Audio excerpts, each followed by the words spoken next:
Are you all here? Yes. Okay. What do you want to know today? Go ahead. You can ask anything you want. Kind of a very basic one. I just read your book, Dhamma, and asking why I came across a lay person. He wrote about slaughter chicken and others. And your response was, if you go, if you want to slaughter chicken, if you ask somebody to do it, which is wrong. Like if you go to a market and you say this is all chicken and you order in advance, it's considered killing. Ordering. Ordering is considered you killing. Yeah, it's equal to killing it yourself. Yeah. Tell somebody else to do it or do it yourself. It's considered to be breaking the precept. Yeah. My question is, if you go to a restaurant, we pre-order. Do we also consider killing? Maybe order chicken, we order dog in a restaurant, but then for the following week, do we consider ordering in advance also consider killing? If you pre-order, then you are telling them to prepare the meat you want. See, but if you just go right away and just say, just take whatever they have, then it's different story. You can go to the shop today, the restaurant today, and say, I like some duck if you have, I like some fish if you have. If you like to make it clear, just tell them, I want the meat that is already dead, not live meat. Some restaurants have fish in the tank, and you point the fish that I'll take this fish, then that is wrong. Like we pre-order is also considered wrong. Yeah, because then they know that you're coming, so they have to prepare the meat for you in advance.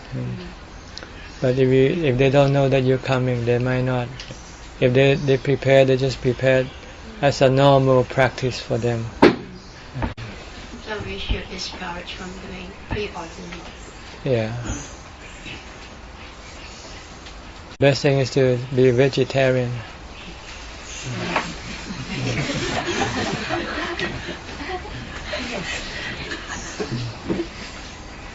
But it doesn't mean that if you eat meat that you are breaking the precept either. It depends on how the meat is obtained. See? If the meat is obtained without your knowledge, killed without your knowledge, because it's a normal practice for the shop who sells them to do it, then they take a responsibility. It's not you.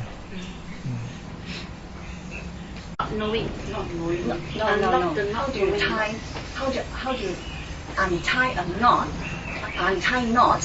that which is not knowing. You mean how to get rid of not knowing? Yes, like ignorance. How to untie the not knowing, like not knowing of my. Knowing, then you use knowing to untie the not knowing. See? Not knowing. How to untie the knot? Knowledge, you have to. Knowledge only? Vipassana. Anicca dukkha anatta. This is what you don't know. See, you don't know anicca dukkha anatta. You look at everything as niccang sukhang atta. So that's delusional. You seem to look at everything as permanent, as happiness, as belonging to you. So you have to untie it with the truth. The truth is everything is not permanent. Like your body, the Buddha said you should contemplate all the time that the body is subjected to aging, sickness and death. But if you don't think, you forget, see. Then you presume that the body will go on forever. That's why you always ask for a blessing. May I have a long life, may I have good health. Which is It's not possible. If you know the truth, you won't ask for this blessing. It's a waste of time because you're not gonna get it. See? If you constantly, all the time, knowing that this body is getting old and it will get sick sooner or later, and it will die anytime, then what's the point of asking for longevity or good health? Useless, right? You can ask for it. It's only make you feel good, makes your delusion feel good. But it's better to acknowledge the truth. It will make you feel better, because then you will not be afraid of getting old, getting sick, or die. Once you prepare for it, then it cannot hurt your feeling. Right now, you're not prepared for it. So when you have to face it, you become very unhappy. So this is what you have to contemplate on all the time. It's impermanence. Not just your body, everybody's body, and everything. Your possession, your status, everything that you have, they come and go. Once you are ready to face it, then when they go away, you don't feel bad, you don't feel sad, because you know it's natural. Like when the rain comes, you know it's natural, and when the rain stops, you know it's natural. You're not expecting anything from the rain. You know they come and go. So too is your body. Your body come and go. So we have to train the mind. That's right. That's what we are here for. That's what we call vipassana. See, but before you can train your mind in this manner, you need a calm mind to do it. Because if your mind is not calm, your delusion will resist you from looking at the truth. It only wants to look at what it wants to look. It's permanent. We all seek for permanent, right? We all seek happiness. We all seek for something that belongs to us, that will be belong to us. But this is a delusion. See, as long as you have delusion, your mind will want to think in this manner. So first you have to subjugate your delusion by having samadhi. When your mind becomes calm, your delusion will subside, will stop functioning temporarily. And when you come out of samadhi, this delusion is still weak. They will not interfere with your investigation of the truth, like looking at your body. How many times do you look at your body and say, my body will get sick, get old and die? Never. Because your delusion will not let you think in this way.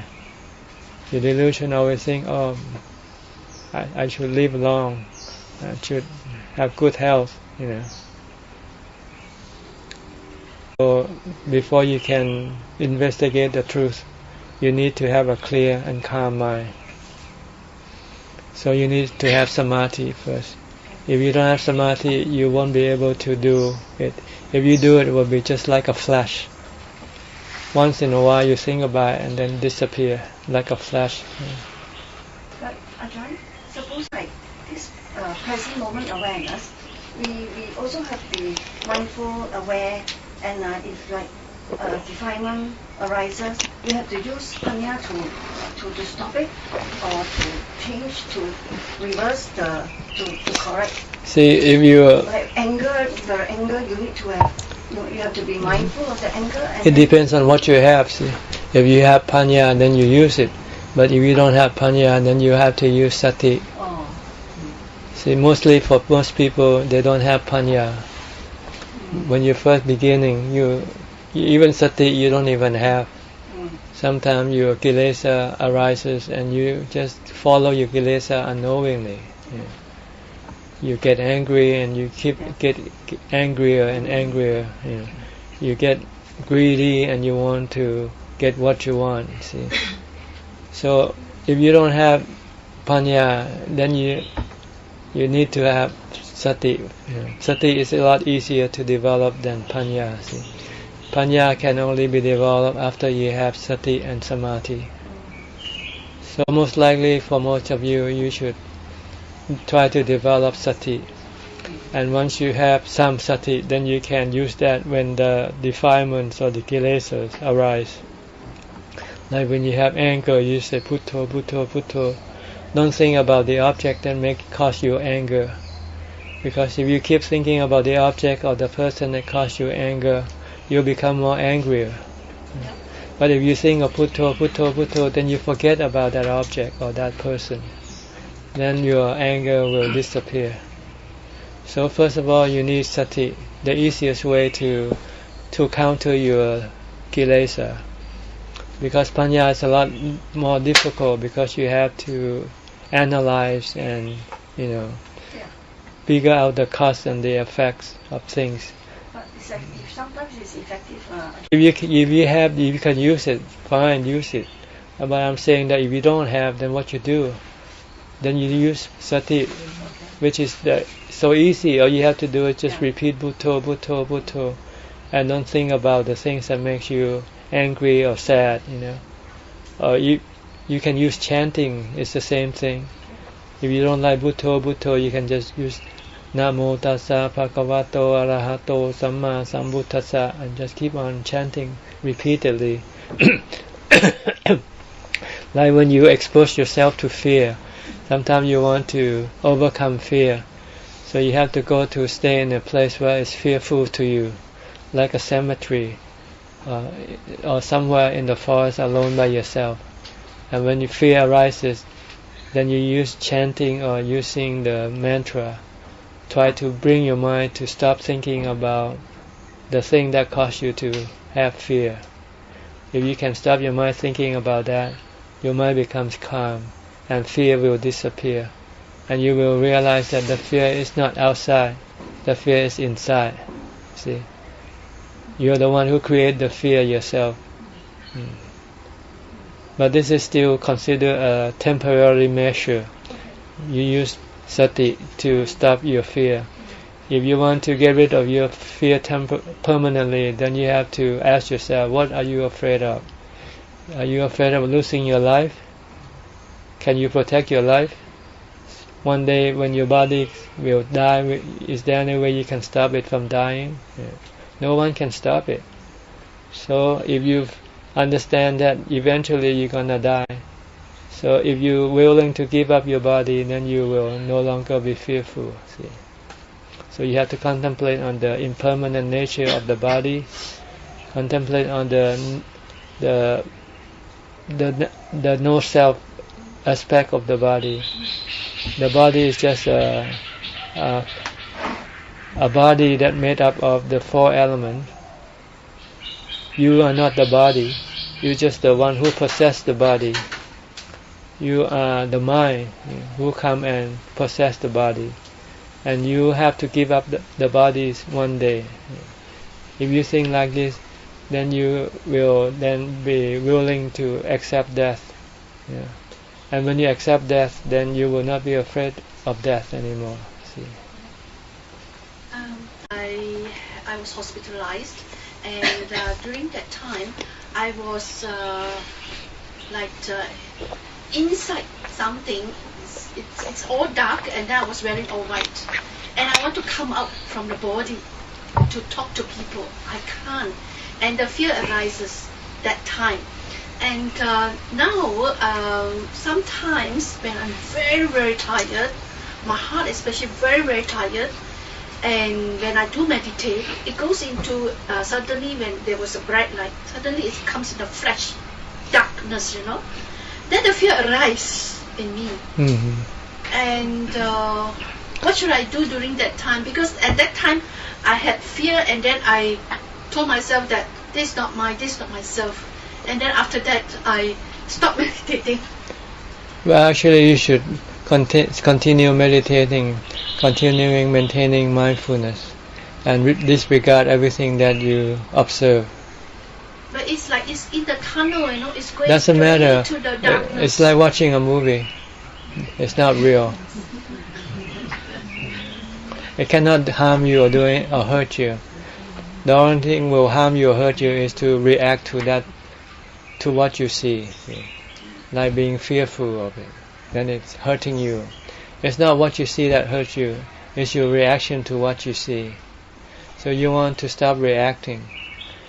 And in order to stop reacting, you have to have mindfulness to hold your mind, keep your mind from reacting. The first time I had the same experience, but I came up from the meditation. It was blissful.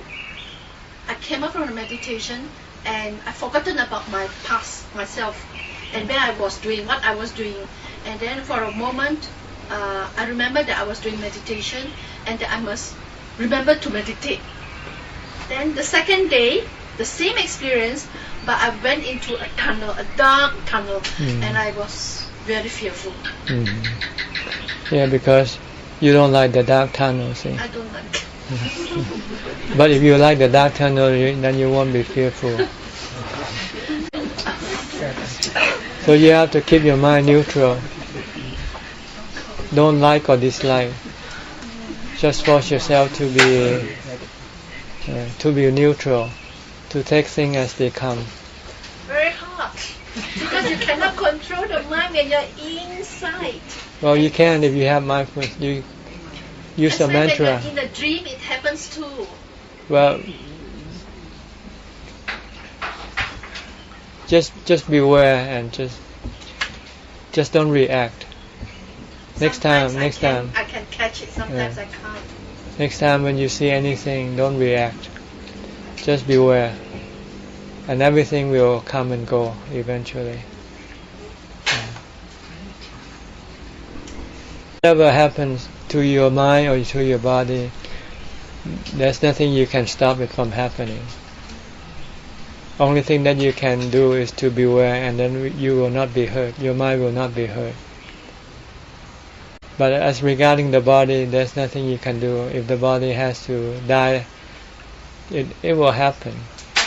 But it's not something that is it's not the end of the world. It's not the end of the mind.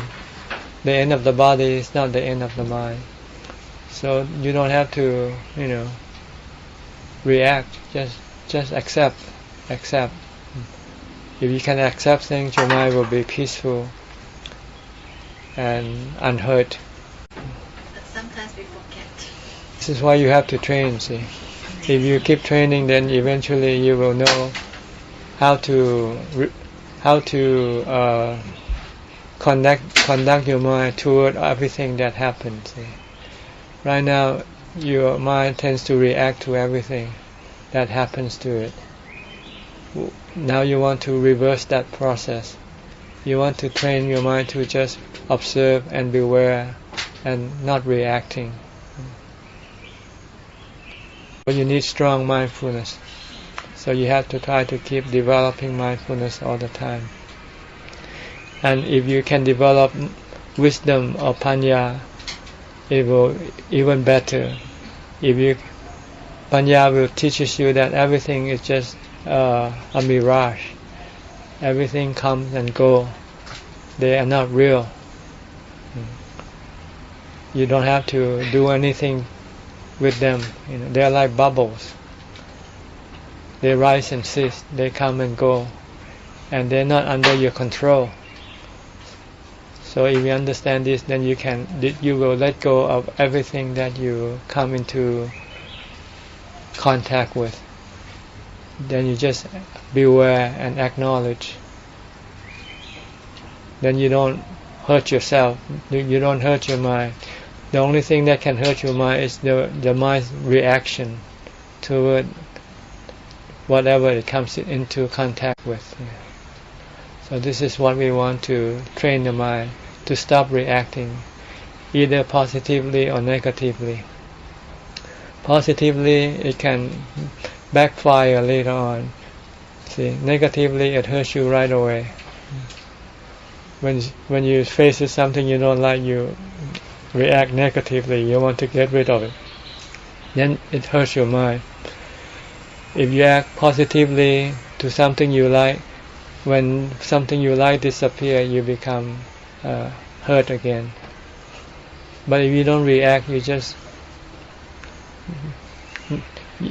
know that whatever it is, good or bad, whether you like or you dislike, they eventually will disappear.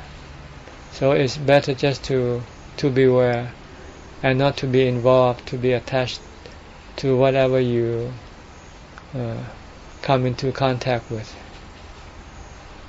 But Ajahn, the people, it's only when you stay on your own, when you stay at home, you're not in contact with anybody, then you can watch very clearly. But when you go out, you hang around with people, and this one say one thing, this one say, and the mind is working there. So what do you go out for?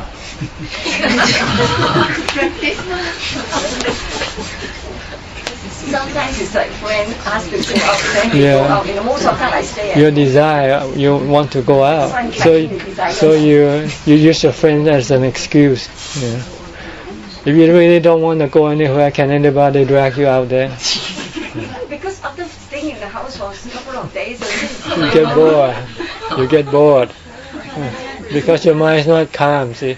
So you have to calm your mind. if we don't testing ground. I mean, eventually you have to go out, but don't go out because you have the desire to go out. That's another defilement already. Eventually you have to go out. You have to go to the hospital. You have to go to funerals. You have to do things which is still required of you to do. Then you go out, but just don't go out because you want to find out. Defilement, the desire to go out is already a defilement. That's a defilement you want to get rid of. Your desire to go out, you know. You can go out, but don't go out because of your desire. Go out because there's a reason. Then it's no problem, see. I go out sometimes, but it's a reason, not because I want to go out. Not because I'm sick of where I am and I want to go out. You know. That's defilement, see. What if we select our friends? If you are a real practitioner, your best friend is yourself. You want to learn to live by yourself, to be your own refuge. If you need to have friend, it has to be a reason, like he can be your teacher or he can help you in your practice. If you still cannot do it by yourself, you need someone to guide you, then you need that person. But eventually, once you know what to do, you will still have to come back to being alone.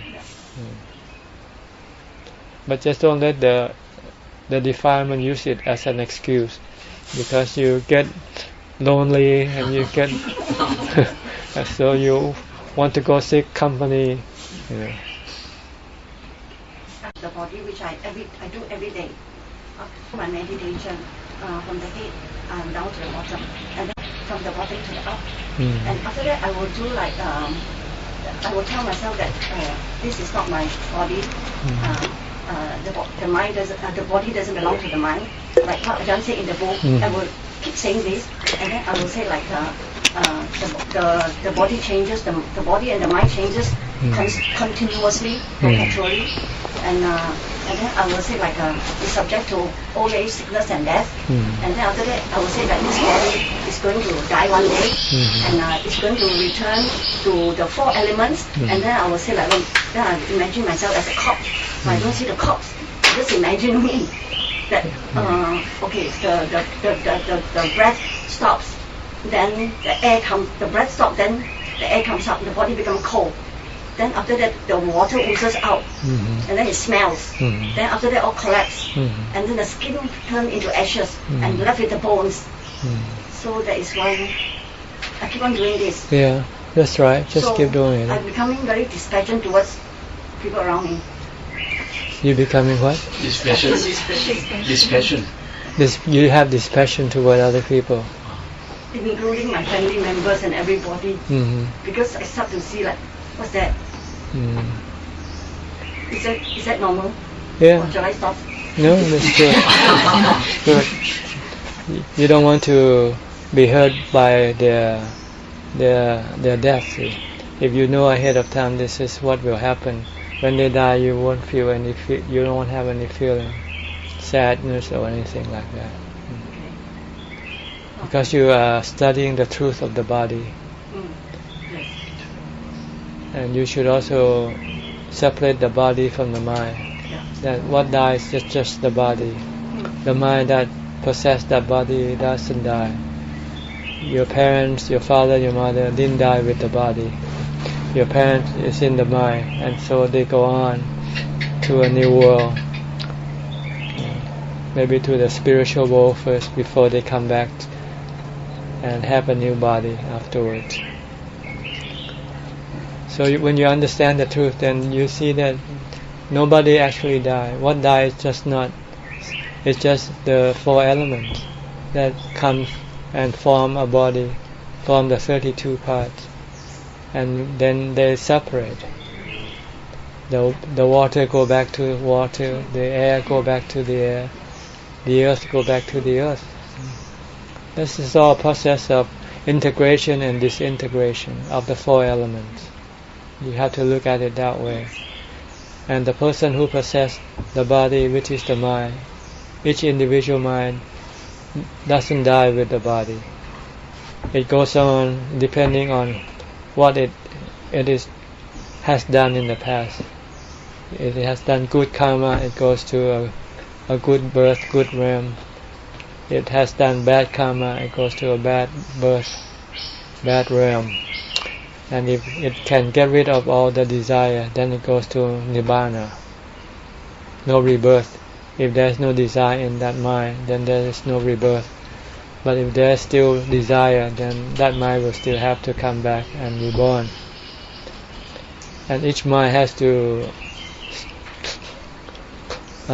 purify itself. No one can purify others people's mind. You can only teach them the way how to purify. That's all. But our latent mental defilements is so great, so much from past life until now the unflyer. And how do we get rid of all this? You keep developing sati, samadhi, and panya. Okay. Then you can dig deep inside into the inner core of your mind. You will get to face your avijja, the master of all the defilements. When you get to meet face to face avijja, then you can eliminate avijja with panya.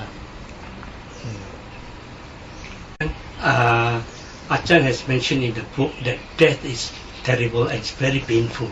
In what way it's very painful? Is it because of the consciousness left the body, or is it anybody else have some experience, personal experience tell us death is painful, except those who have sudden death. Those to us look painful. See, when I talk about death being painful, I'm speaking from the normal person's point of view. People who has no understanding of the nature of the body and the mind, they are very afraid of getting sick, getting old and die. So when they have to go through this, it will be very, very, very painful. But if you study and understand the truth about the body and the mind, then the pain will not be as much, or even completely disappear from the mind. See, it depends on each individual level of understanding, how much one understands the nature of the body. If one understand, like she said, that the body is just the 4 elements, when she has to face that, she might not be painful at all. But if you still think the body is you, then you will feel very painful, because you think you are dying. See, when in fact you are not dying, you're just observing the death of the body. But you don't observe, you become the body through your delusion. Painful, is it because of the dying person going through the separation, or painful of other members of family feeling sad? No, painful because you don't want to die. Your desire not to die because you're painful. If you have no desire, if you're willing to die, then there's no painful. Just like I talked to you the other day, when you give up your money willingly, you don't feel painful, right? You feel happy. But if you have to force to give money away, then you'll feel painful. The body is like money to you. Understand? Yes, yes. So look the body as a dana. When it's time to give up, I'm giving this body dana. So it's more of a mental Suffering. That the mental pain, which is the majority of the pain. The physical pain is very minimal. Like I said the other day, when the doctor say I have to give you an injection, just by saying that it already caused the mental pain to arise, because you don't want to be injected with a needle. See, but when you actually got injected, the physical pain is very, very minimal. See. For example, if a man dies, the consciousness will leave the body, and then we have ghosts. Do they have the consciousness? The consciousness is ghost. See. The ghost is the consciousness. Sorry? The ghost is the consciousness. The spirit. See. The mind, the ghost, the consciousness is the same thing. The non-physical part, the one that possesses body, we call it a different name because through different interpretations from different culture have different name for this mind. See, it's the same thing. It's the non-physical part of you, the one that tells what the body to do. The master of the body, let's put it that way. The one that tells the body, direct the body to do this and do that. The one who thinks, who knows. This is the spirit, the mind, the ghost. When it leaves the body, we call it the ghost. When it has a new body, we call it the mind. Same thing. This one doesn't die. When there's no body, it can exist as a good ghost or as a bad ghost. See? If you do good karma, then you exist as a good ghost. We call devatas, or Brahma, Indra. These are good gods, good ghosts, because they did good karma. They have compassion, they have loving kindness. They don't hurt other beings. If you do bad karma, you kill, you steal, you cheat, then you become a bad ghost. You become a hellish ghost, or become a hungry ghost, or you become an animal. So it depends on what you do in this life. It will then indicate what your ghost will be, good or bad ghost. And when you have paid your bad or good karma, then you come back and get a new body, become a human being again. So this cycle just going like this all the time, until you meet the Buddha and he say, if you want to stop this cycle, you have to meditate and get rid of all your defilements.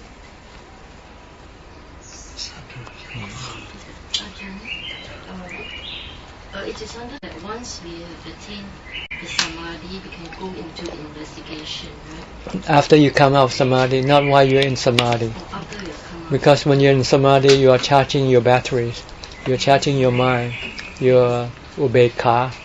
You want your mind to remain calm and peaceful and not reacting for as long as possible. Then you can use this feeling or this condition to use to investigate your defilements and get rid of your defilements. How should I deal with it? Don't pay attention to whatever appears. Just ignore it. Just know it and try to fix your mind. Just being aware only. Next time again, I was going to ask that the second part, the investigation. Can you elaborate, because I'm not very so clear about the process of investigation See, after you come out of the when you come out of samadhi, your mind is clear and calm. Then your mind is ready to look at the truth which has prevented your mind from looking. The truth of the body, the truth of everything that your mind still cling to. If you cling to money, then you have to investigate the nature of money. That it's not permanent, and it can cause you pain when you lose the money. See, if you don't want to have any painful feeling, then you should not cling to your money. You can have it, but you know that one day somehow you will separate from your money. But if you don't think like this, you will cling to your money, and you don't want to lose it. But when the time comes, you have to lose it, then you will become very painful. So this is what you have to do. You have to investigate on the things that you still cling to. Because when you cling to something, you will have desire to have them to stay with you all the time. But nothing will stay with you all the time. So you have to teach your mind to understand that everything that you have, one day, sooner or later, you will have to lose it. Once you keep teaching the mind this, then it starts to look at a different way. If you don't think like this, you will think, oh, it will stay with me forever, it will belong to me forever, it will never part from me, But when it suddenly happens, then you will not be able to make your mind undisturbed, unhurt. But if you keep thinking about it many times until you don't forget, then you will prepare yourself for that eventuality when things happen. So this is the purpose of investigating or contemplating on the true nature of things. So to get rid of your delusion that keep thinking that everything will go on normal like this, everything will be good and well. If not, you can always ask for blessing, But nothing will be like what you think, because everything will disappear one day. Same like with the love. Everything, It's difficult, anything that you love, anything that you cling to, Father, mother, children, especially your children. Yes. Your father and mother, not as much, because you know that they are old and they will die. But to see your children die before your eyes is very, very heartbreaking. But you have to accept that no one can predict who's gonna die first or last. This is anicca, anatta. You cannot control. Anything can happen to anybody, anytime. Just keep things like this, then you will prepare your mind to face the truth when it happens, and not to react in a heartbroken way. The Venerable Ajahn Kontanya, when he heard the Buddha expound the Four Noble Truths, he understands that whatever happens, whatever arises, will have to disappear. Everything, body, money, people, things, everything come and go, rise and cease. So when he understands this, he does not become affected by the ceasing of things, of the disappearance of things or people, because his mind can accept it. Because there is no other way. You cannot stop it from happening. To be hurt by it is just to be foolish. People cry when they lose their loved ones. Will crying help to bring them back? No. They don't know how to stop their mind from being heartbroken, because they cling to that person, and they want that person to come back. This is what caused you to be heartbroken. It's your desire to want what you lose to come back to you. But if you know that you are going to have to lose it, and you prepare yourself for that, when it happens, then you don't feel bad, you don't feel heartbroken. That's why you have to keep contemplating on the anicca, dukkha, anatta nature of everything. The three characteristics exist with everything, animate and inanimate things, human, animal, or products like houses, your clothes, your anything, everything come and go. When you know ahead of time, then when they go, you don't feel bad because you are prepared for their disappearance. But you can only do it for a certain length of time, then your mind will lose that clarity and calm, and it wants to think the other way. When that happens, you should stop your investigation and go back into samadhi to regenerate that clarity and calmness of your mind, so that you can come back and look at the truth. Because when your mind is not clear or calm, it is clouded with delusion, with desire, then it doesn't want to think of losing money, losing your loved ones, because it hurt simply by thinking about it. When you have delusion, when you have desire, to think of losing something will already hurt you, even before it actually happens. So you have when you feel hurt from your investigation, then you should stop. Then you should go back and into samadhi to calm your mind, to clear your mind again of delusion. Then after that, when you come out, then you can investigate again. The same thing. Keep doing it until your mind can accept the truth. Once you know you can accept the truth, then you don't have to investigate anymore. If you know that if you're going to lose your son, your daughter today, and you won't cry, you won't feel bad or feel sad, then there's no need to investigate anymore. Samadhi and do investigation. When you ask a question comes, is it from the knowing mind and not from the thinking mind? No, from the information that you have possessed in the past, that you have learned in the past, that you have heard from Dhamma talks, or you have thought about it before. But if you ask and no question comes up, no answer comes up, then you have to look for answer. That means you haven't have the answer stored in your memory. So you have to increase your knowledge by contemplating on the impermanent nature of things, the suffering nature of things, the no self nature of things. This will be your answer to all your questions. I read Lungta's book on Past. I can understand most of it. I still got one chapter, the last one, that I couldn't understand very well. What's that about? The chitta. Well, How he gained. you have first to go through your body. See, right now your attachment to your body block your perception of your attachment to your chitta.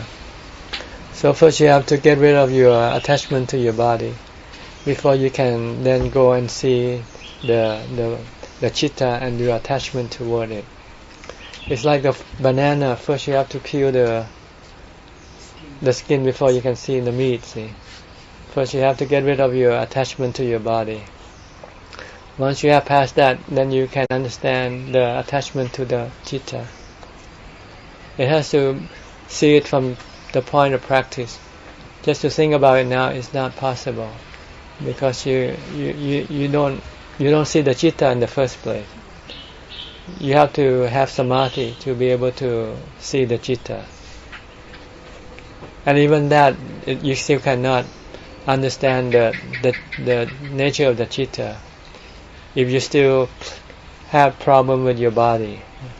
So you have to first get rid of your problem with the body. Once there's no problem with the body, then you can see the problem with the chitta. That's why the first three level of enlightenment deals with the body. The Sotapanna, Sakidakami and Anakami has to investigate the body to get rid of the attachment to the body.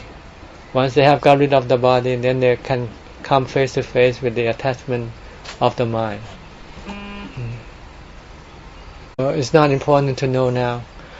Now it's important just to get rid of your attachment to the body.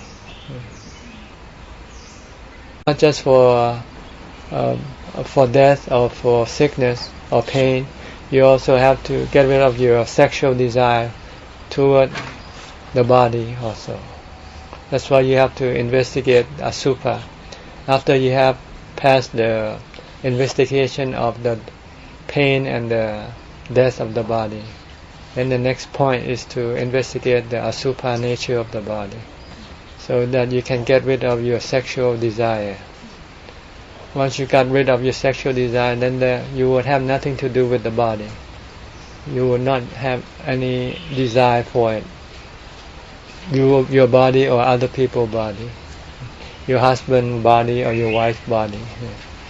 Once you see it as Asupa, as very ugly, very loathsome, repulsive. When you do the 32 parts, when you start to visualize, you can tell already that your body is very filthy. I can imagine that the body is very dirty. Yeah. Every part of it, from the skin, from the skin until the inside. Yeah. Then you should use this. You should use this to stop your sexual desire when it arises. This is a tool to counter your sexual desire. So sometimes if you have no sexual desire, you might have to arouse it to arise, so that you can test your knowledge of Asupa, whether you can get rid of it or not. Right? You have to test the medicine, right? I thought is to stop it from coming. I know, but you don't know whether it's permanently stopped or not. See, because you haven't used it to face it when it comes up. See. So if the best is not to have context, then you won't get this sexual feeling. You can think about it. See, it's in your mind. You can think of the person you would like to have sexual contact with. Then when you have sexual desire, then see if you can use the Asupa that you think you have developed, whether you can stop that desire or not. See. Once you know you can use it, then you will not be afraid of your sexual desire anymore, because anytime it comes up, you can always get rid of it. Because sometimes when you investigate Asupa, you're blocking the sexual desire to arise, but you haven't yet got rid of it. See, so you might think you have got rid of it. See, but Long Ta say, when you feel that there's no sexual desire, you have to prove it to yourself. So you have to arouse it for it to arise, and see if you can use your Asupa contemplation to get rid of it. Long Ta say the Asupa and Supa is not outside; it's in your mind. See? When you think of it, it already can create the desire to come up, and when you think of the Asupa, it can also stop the desire. I never thought of think of. I know this is very, very, very what you call very subtle point for most practitioners. They could be deceived. That's when you investigate Asupa, you're blocking it. That's all. You're preventing it from coming up, but you don't know whether you have actually completely got rid of it. Only way to do it is for it to arise and then chop it off. See. But supposing like when you walk in the park and then look at people, but suddenly when your eyes meet the back of the person, and you kind of like can see something, then you close your eyes because you don't want to see. What is it like that, Ajahn? Why don't you want to see? It's your aversion, maybe. Oh, okay. Yeah. It's like as if there's some, like I'm going to see the person's body like that, the back of the person. So I quickly put my eyes down. I put it down. There was one day it was like that. I went to the park to walk. It's like there's like this blood at the back of the body. So I ran home. I went home. I dare not walk anymore in the park.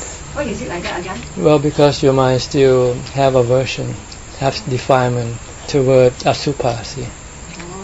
Okay. Your mindfulness is not strong enough. You don't have strong samadhi. See. If you have strong samadhi, then your mind will not react to whatever you see, how bad it might be. So you have to develop this strong samadhi, strong mindfulness before you can look at asubha. You have to look at a dead body, you have to see it dissected up and see all the inside, under the skin, see all the organs inside. See. If you have strong samadhi, sometimes you faint, some people. Every year we will have new monks will go to a hospital to see the dissection of the body. And some monks go see and they become faint. Because they don't have samadhi. See. So that's why when you want to see something strong like asubha or death, you need to have samadhi, or else you will not be able to look at it. Because your aversion is very strong. Your aversion is your defilements. Yeah. Vibhava tanha. Yeah. You don't want to see things that you don't like to see. Right. When I went back, then I realized it's aversion. I should continue looking into it and see what's happening inside. But your mind resists, your kilesa, your defilements prevent you from looking. So you need to have more samadhi. And also in my meditation, when I'm alone especially, doing my meditation, the mind talk to me. Hi, B. Yeah, your mind is yours. What you think or what you say is your sankhara. See? The mental. It was a male sound, and I got fear. No, it's just the mind playing tricks on you. That's all. Sankhara, mental formation. Yeah, mental formation, thoughts, thinking. Thoughts. Yeah, sometimes there's two persons in you thinking opposing each other. One is Dhamma, the other is defilement. See? It's the same sankhara. When you think one direction, it's one person. When you think in another direction, it's another person. But it's the same. It comes from the same thing, from the sankhara.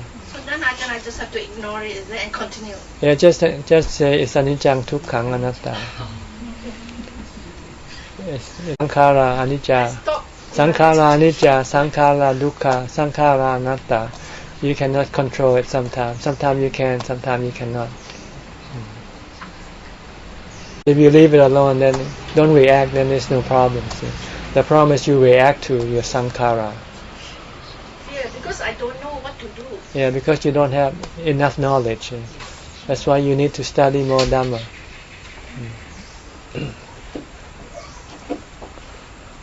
What's inside of you is something that you don't know before. See?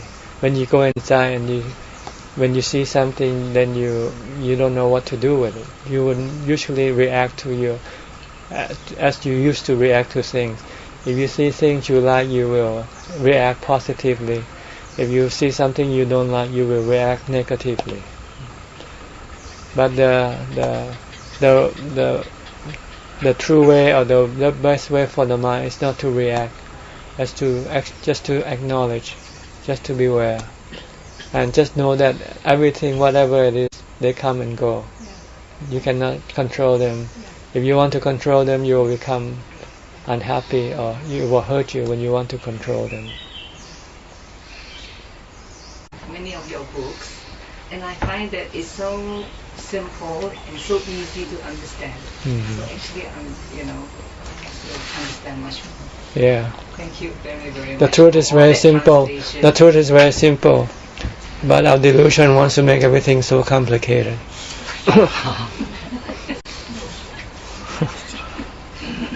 Especially translating Lungta's talks. He used to talk in Thai, and I used to just sit there and listen. Now you can listen. I gave you the CD. Now it's really. What you need is to do a lot more practice. And listen to the Dhamma for the wisdom that you can use up in your practice. You have to bring the wisdom of Long Tai into your heart. Right now it's only enter into your memory, which sometimes will fade away right away. But if you bring insight into your heart and it becomes wisdom, then it will always be there with you. Then you know that you always have Long Tai with you all the time. And now you as a guide. I'm just an interpreter. I'm just a middleman My new teacher carrying the after message. Lungta passed away, because at his funeral, the second day, we were sitting sort of looking at the funeral part, and then this Meiji told me, he said, "Oh, no more Lungta, no more talks." Then I couldn't understand what Lungta was talking those days when I used to Bangta. And she told me, Ajahn Suchart is going to translate all Lungta's talks. I was so happy, and I said, one day I wish to meet Ajahn Suchart soon, and I did. I translated many years, many. 1979. That is that big. But Ajahn, those talks that you translated are more for monks and for lay people. Yes, it was all for monks. It was all for monks. I have to read so many times to understand. I did that because when Lungta gave talks to monks, we have some foreign monks with, and after Lungta gave a 40 or 50-minute talk, then Tan Panya will give a recap, which usually lasts about 10 minutes. Yeah. So I feel that a lot of things is missing. So I asked Tan Panya for the tape that he recorded, and then I put it on one recorder, turn it on and stop, and then translate it verbally into another tape recorder. See, it's easier this way, you know. And when I finished with the talk, and then I give it to an English monk to type it out and to correct some of my grammar. And when he finished that, then I read it back again. The version that you hear is the version that has been grammatically corrected, and I read it back. But it might not sound as good as actually saying it from the heart, you know. When I hear it, and I talk into the tape recorder, like I'm talking to you now. But maybe my grammar wasn't correct, because I'm very I don't pay much attention to the grammar, the singularity or the plurality, and the past or the present. Sometimes I mix them all up. I find it is very, very easy to understand, and the point is put across. Yeah. Really, it's really very, very easy to understand. Thank you very much. Ajahn, when I listen to Longta's his enlightenment, the cheating of tears in amazement of Dhamma, I shed a tear. It was so wonderful, the talk. Oh, really? Then I told myself, is this the way our life, you know?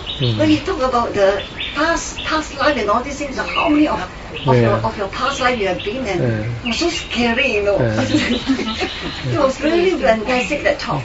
I know. Really good, and I forwarded to all my friends. I went to the YouTube. I was listening to your talk actually, and then it appeared. So it's really good. Well, I've translated for many years, and it was never used because Longta was still alive. See? Now he's dead. Now it becomes. Now it starts to come out. People start to listening to it now, which at first I thought very disappointed. I thought when I translated and people will listen to it, you know, but no one listen to them, you know, until now when Longta no longer alive, and then people start to listening to them and start to appreciate the translation.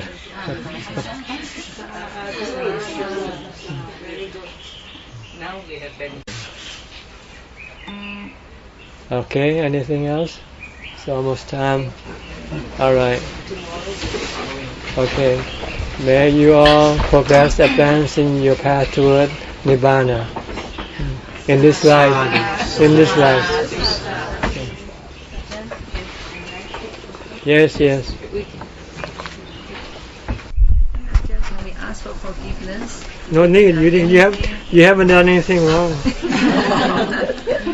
Ask forgiveness when you haven't done anything wrong.